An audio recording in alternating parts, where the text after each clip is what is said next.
श्री शिवाय नमस्तुभ्यम। हर हर महादेव। प्रिय भक्तों, आप लोग कमेंट में जय माता दी, जय माता लक्ष्मी का जयकारा अवश्य लगा दीजिए।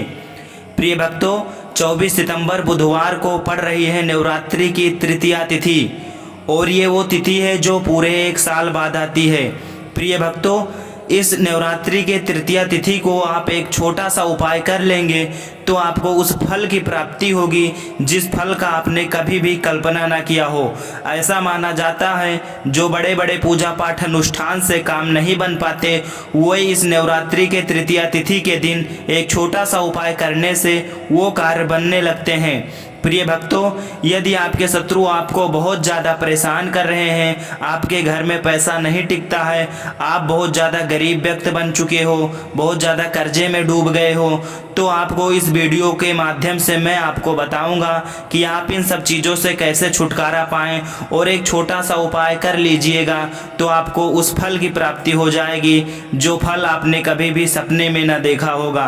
तो प्रिय भक्तों, हम गुरु जी के माध्यम से जानकारी प्राप्त करेंगे कि ये कैसा उपाय है, घर में कौन सा सदस्य इस उपाय को कर सकता है, इस उपाय का सही मुहूर्त क्या रहने वाला है, और इस उपाय को करते समय हमें कौन से मंत्र का जाप करना है, माता रानी को प्रसन्न करने का सही तरीका क्या रहने वाला है। संपूर्ण जानकारी प्रिय भक्तों हम पूज्य गुरु जी श्री प्रदीप मिश्रा जी द्वारा प्राप्त करेंगे।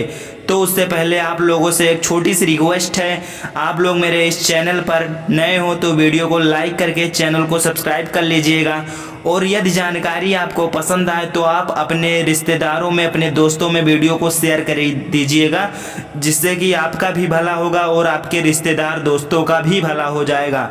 तो प्रिय भक्तों, चलिए पूज्य गुरु जी द्वारा समझ लेते हैं उपाय को। हम सभी के घरों में माता तुलसी का पौधा अवश्य ही होता है। तो देखिए, हमें तुलसी जी के पौधे से सबसे पहले तो 3 पत्ते तोड़ने हैं। देखो, एकादशी वाले दिन आपको तुलसी के पत्ते नहीं तोड़ने हैं। तो देखिए, तुलसी जी के आपको 3 पत्ते तोड़ लेने हैं, और इन तुलसी जी के पत्तों को तोड़ने के बाद आपको एक चुटकी हल्दी भी अपने साथ में लेनी है। हल्दी के अंदर आपको जल मिलाकर के पेस्ट के रूप में तैयार करना है, और इसी के साथ में आपको एक दीपक भी लेना होगा। दीपक आप मिट्टी का भी ले सकते हैं, आटे का भी ले सकते हैं, और इस दीपक में आपको शुद्ध घी डाल करके इसमें आपको लंबी रुई की बाती का प्रयोग करना है। देखिए दोस्तों, आपके पास है 3 तुलसी जी के पत्ते हैं। तो पहला जो तुलसी जी का पत्ता है उस पर आपको सबसे पहले तो जो आपने हल्दी ली है उसकी एक बिंदी लगानी है। और पहला जो तुलसी जी का पत्ता है, आपके घर में भगवान विष्णु का चाहे कोई सा भी स्वरूप हो, चाहे लड्डू गोपाल जी का स्वरूप हो, या फिर भगवान कृष्ण की आपके मंदिर में प्रतिमा हो, या फिर भगवान श्री राम की प्रतिमाएं, उनके सामने आपको पहला तुलसी जी का पत्ता अर्पित करना है। अब देखिए दोस्तों, आपके पास जो 2 तुलसी जी के पत्ते हैं और आपके पास जो एक दीपक है, इन्हें आपको लेकर के पहुंचना है अपने ही घर में तुलसी जी के पौधे के पास में। देखिए, सबसे पहले तो आपके पास जो 2 तुलसी जी के पत्ते हैं उन पर भी आपको हल्दी की एक बिंदी लगानी है, और उन दोनों ही तुलसी जी के पत्तों को आपको अपने घर में तुलसी जी के पौधे के वहां पर ही अर्पित कर देने हैं। और इस प्रकार से यह दोनों पत्ते भी तुलसी जी के पौधे के पास में अर्पित करने के बाद अंत में जो आपके पास एक लंबी बाती का दीपक है, इसे आपको तुलसी जी के पौधे के पास में ही प्रज्वलित कर देना है। जो भी व्यक्ति अपने ही घर पर इस प्रकार से तुलसी जी के 3 पत्तों का यह उपाय कर लेता है तो उसका परिवार हमेशा खुश रहता है, उसके परिवार में कभी भी कोई भी संकट उत्पन्न नहीं होता है, और यदि आपके घर में जो भी गृह क्लेश है वह भी समाप्त होते हैं। तो इस प्रकार से ये सुंदर सा उपाय करना है। अब बात करते हैं अगले उपाय की। देखो, यदि आपके जीवन में आर्थिक संकट बहुत अधिक हो रहे हैं, धन की समस्या लगातार जीवन में बनी हुई है, एक रुपयों को प्राप्त करने के लिए आपको बहुत अधिक मेहनत कर रहे हैं, तो आज रात्रि में सोने से पहले आपको हो यह एक चमत्कारी दीपक का उपाय अवश्य करना है। या फिर यदि आपका जो व्यापार है, बिजनेस है, दुकान है, वह अच्छे से नहीं चल पा रही है, तो आज रात्रि में इस विशेष दीपक का उपाय आपको अवश्य करना चाहिए। देखो दोस्तों, दीपक हमारे घर में सभी नकारात्मक शक्ति को बाहर करता है। यह उपाय आपको साल में केवल 1 बार करने का ही मौका मिलता है। देखिए, इस उपाय के लिए आपको तुलसी जी की जो सूखी लकड़ी होती है उसे ले लेना है। देखिए दोस्तों, यदि आपके पास पुरानी तुलसी जी की लकड़ी है तो उसे आप ले सकते हैं, और यदि आपके घर में तुलसी जी जो लकड़ी है वह सूखी हुई है तो उसकी लकड़ी आप तोड़ करके इस्तेमाल कर सकते हैं। लेकिन आपको ध्यान रखना है कि सूर्यास्त से पहले ही आपको यह जो तुलसी जी की लकड़ी है इससे अवश्य ही तोड़ लेना है। तो इस उपाय के लिए आपको सबसे पहले तो एक मिट्टी का दीपक लेना होगा, चाहे तो आटे का दीपक भी ले सके, क्योंकि आटे का दीपक सभी दीपक में सर्वोत्तम माना गया है। इस दीपक के अंदर आपको शुद्ध घी का प्रयोग करना होगा, और इससे दीपक के अंदर आपने जो तुलसी जी की लकड़ी ली है उसे भी रख देना है। लेकिन ये जो तुलसी जी की लकड़ी है, इसमें आपको चारों तरफ अच्छे से घी लगा लेना है। देखिए, गुरुजी ने बताया है कि जो तुलसी जी की लकड़ी है, यदि आप उपाय करते हैं और बहुत ही शीघ्रता से जल जाती है, तो इसके लिए आपको एक कार्य करना है। आपको थोड़ी सी रुई ले लेनी है और उस रुई को आपने जो तुलसी जी की लकड़ी ली है उस पर अच्छे से चारों तरफ लपेट देनी है। तुलसी जी की लकड़ी के ऊपर रुई लपेटने के बाद इसे आपको पूरा घी के अंदर डुबो लेना है। अब इसे आपको बाती के रूप में प्रयोग करना है। अब दोस्तों, इस दीपक को आपको प्रज्वलित कहाँ करना है? तो इस दीपक को आपको या तो भगवान विष्णु के सामने प्रज्वलित करना होगा, या फिर आपको भगवान श्री राम के सामने प्रज्वलित करना होगा, या फिर भगवान कृष्ण के सामने, यानी कि भगवान विष्णु के जो भी अवतार हैं उनके सामने आप ये दीपक प्रज्वलित कर सकते हैं, या फिर आप इस दीपक को माता तुलसी जी के सामने भी प्रज्वलित कर सकते हैं। पूज्य गुरु जी ने बताया है कि जो भी व्यक्ति इस प्रकार से तुलसी जी की डंडी से यह दीपदान कर देता है, उसके जीवन में कभी भी धन की समस्या नहीं होती है। इसीलिए आपको यह पूरे साल में केवल एक बार ही मौका मिलता है। इस उपाय को करके देखना, आपकी सभी इच्छाएं जरूर पूर्ण होंगी। यह जो उपाय है, रात्रि में सोने से पहले करना है। यह उपाय आपके लिए सर्वश्रेष्ठ होने वाला है। देखिए, इस उपाय के लिए आपको मात्र 5 हरे मूंग के दाने ले लेना है। देखिए, तिथि है और ये बुधवार के दिन पड़ रही है, इसीलिए आपको 5 हरे मूंग के दाने लेना है। हरे मूंग के दाने आपको साबुत लेने हैं, खंडित नहीं होने चाहिए। इस बात का ध्यान रखें। और इसी के साथ मैं आपको एक तांबे के पात्र के अंदर अपने घर से शुद्ध जल ले लेना है। अब दोस्तों, इन सभी सामग्रियों को लेकर के आपको सीधे पहुंच जाना है भगवान शिव के मंदिर में। देखिए, इस उपाय को भी आप सुबह भी कर सकते हैं और शाम के समय में भी कर सकते हैं। देखिए, भगवान शिव के मंदिर में पहुंचने के बाद आपके पास जो 5 हरे मूंग हैं, उनमें से पहला जो हरा मूंग है, आपको शिवलिंग के सामने जो नंदी महाराज होते हैं और उनका जो पैर उठा हुआ होता है, वहां पर आपको पहला हरा मूंग समर्पित कर देना है और आपको ओम नमः शिवाय इस मंत्र का जाप कर लेना है। फिर आपको दूसरा हरा मूंग लेना है और शिवलिंग पर जो श्री गणेश जी वाला स्थान होता है, वहां पर आपको यह दूसरा हरा मूंग समर्पित कर देना है। यानी कि शिवलिंग के सीधे तरफ आपको यह दूसरा हरा मूंग समर्पित करना है और फिर आपको ओम नमः शिवाय या फिर श्री गणेशाय नमः इस मंत्र का जाप कर लेना है। तीसरा हरा मूंग का दान आपको भगवान शिव की सबसे प्रिय पुत्री माता अशोक सुंदरी वाले स्थान पर समर्पित करना होगा। शिवलिंग की जो जलाधारी होती है, जहां से जल बह करके आता है, उसी जलाधारी के बीच में जो कहीं कहीं उठी हुई लाइन होती है सांप की आकृति के रूप में, वहीं पर आपको तीसरा हरा मूंग समर्पित करना है और फिर आपको ओम नमः शिवाय इस मंत्र का जाप कर लेना है।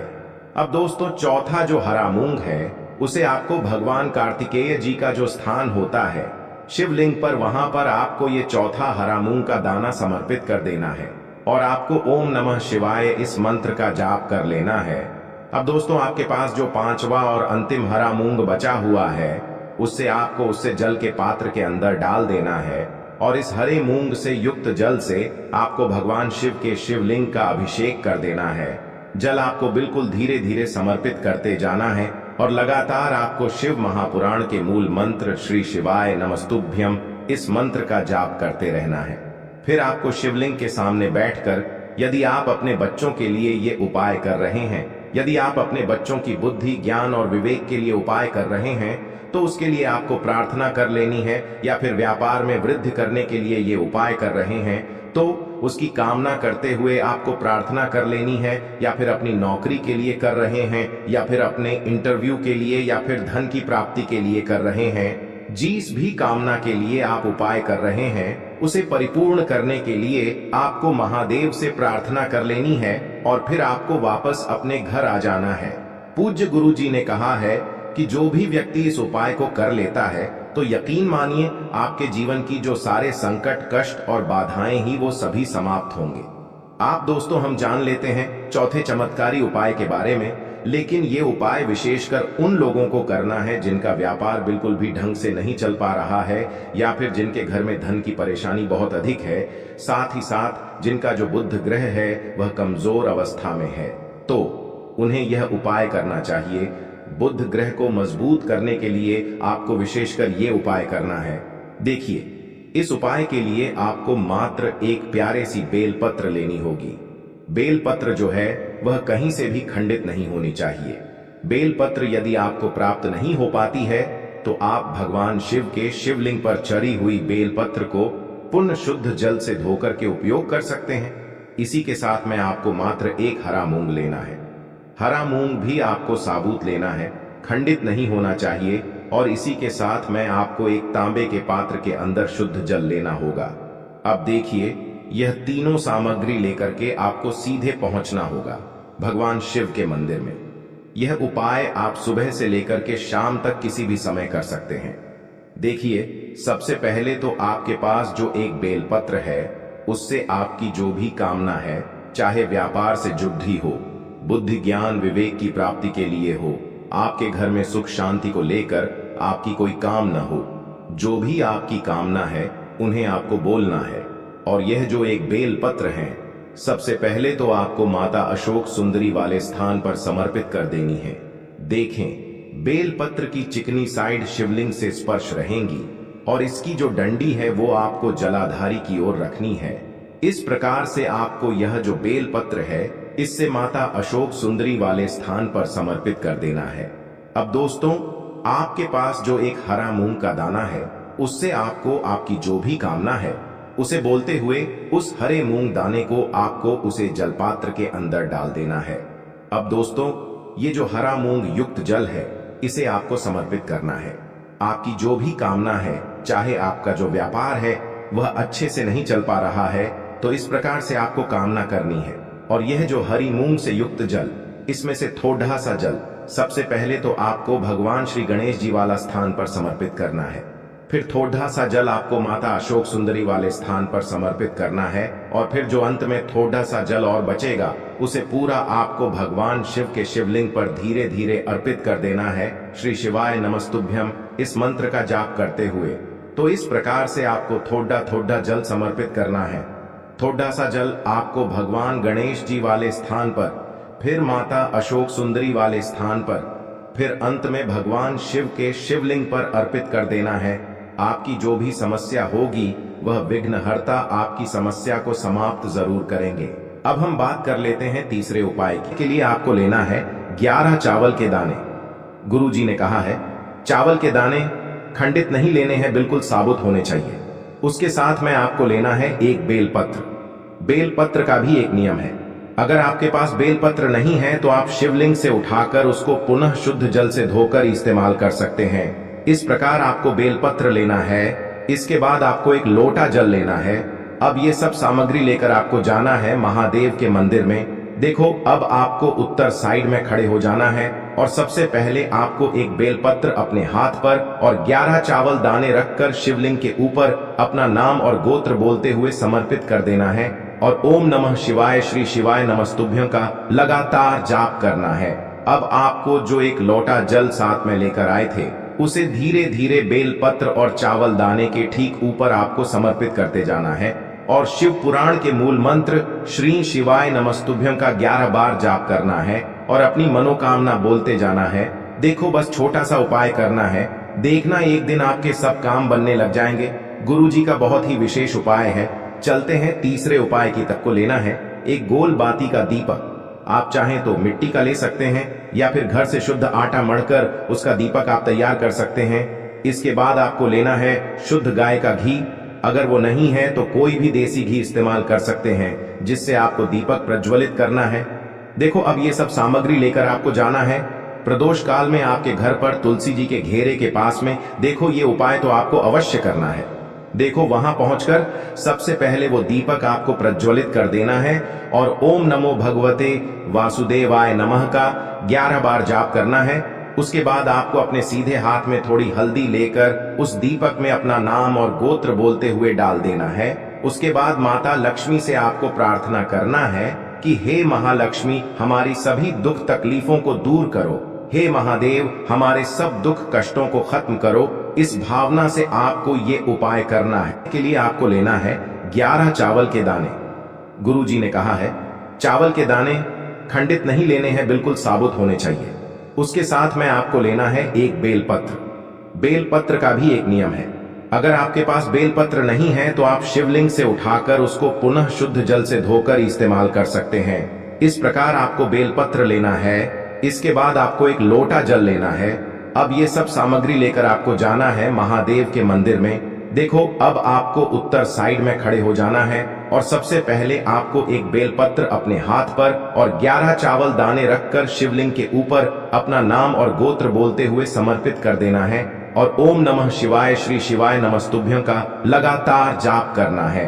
अब आपको जो एक लोटा जल साथ में लेकर आए थे उसे धीरे धीरे बेलपत्र और चावल दाने के ठीक ऊपर आपको समर्पित करते जाना है और शिव पुराण के मूल मंत्र श्री शिवाय नमस्तुभ्यं का 11 बार जाप करना है और अपनी मनोकामना बोलते जाना है। देखो, बस छोटा सा उपाय करना है, देखना एक दिन आपके सब काम बनने लग जाएंगे। गुरु जी का बहुत ही विशेष उपाय है। चलते हैं तीसरे उपाय की तरफ। देखिए, इस उपाय के लिए आपको 2 दीपक लेने होंगे। दोनों ही दीपक आप मिट्टी के भी ले सकते हैं और